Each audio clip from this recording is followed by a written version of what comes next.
Today we shall listen to a story from the ancient Veera Gatha traditions. This is native to the warrior communities. These narratives were not composed by a single author in a royal court. Instead, they were formed over generations by traveling folk singers and soldiers. During times of heavy war and geopolitical shifts, small splinter of armies often had to survive against massive invading forces. At that time, folk singers and soldiers combined real-world combat strategies like guerrilla warfare and tactical improvisation to boost the morale of the clans. Today, we shall listen to the story of the king and the broken bow.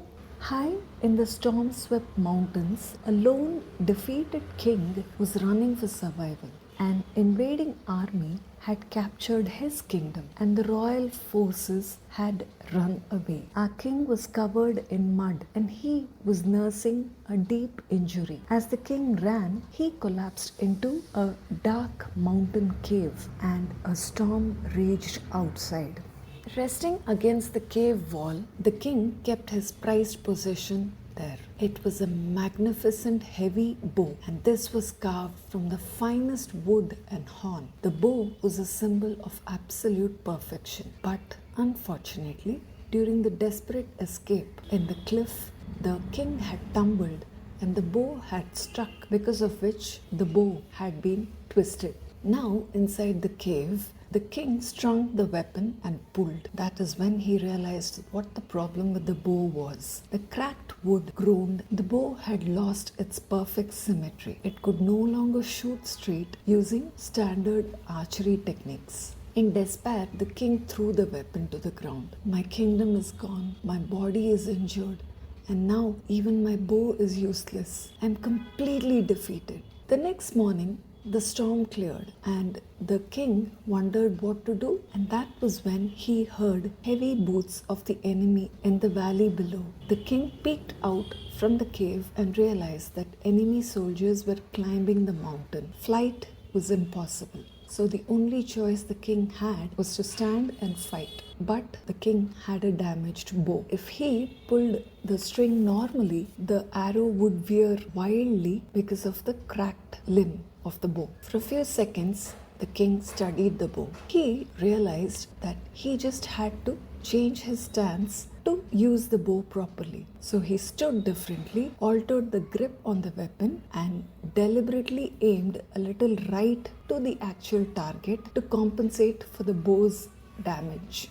The king let the arrow fly. The arrow flew from the cracked bow and curved and stuck at a target dead center. Using this crooked weapon, the king launched relentless, unseen arrows from the mouth of the cave. The arrows flew at an impossible curving angle, and when the enemy soldiers saw this, they thought that they were facing a phantom who used sorcery to fight them, because of which the enemy soldiers panicked and ran from the mountain. The king smiled. He realized that when something was damaged, he did not have to throw away the tools. He just needed to change his aim. There is a Subhashita in Sanskrit which says that Paristhithi muddhisya ya sabhavam nayatyaho sa eva labhate siddhim bhange eva hi hatinam. This means one who skillfully blends and adapts their approach according to the changing circumstances